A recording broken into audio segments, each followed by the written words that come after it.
Mary o Abertilleri yn cerdded un bore yn yr haelwen.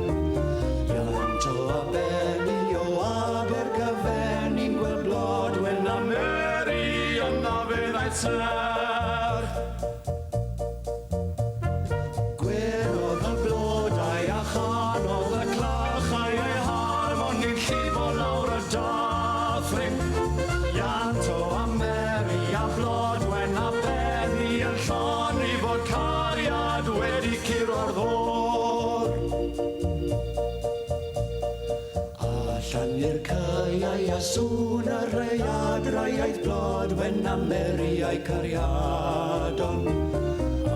Ac i'n hir fe wir pawb mae y gwir oedd fod Blodwen a Mary wedi dod i'r llan. Gwerodd y blodau a chanodd y clachau eu harmoni'n llifo lawr y dathring. Iant o Mary a Blodwen a Benny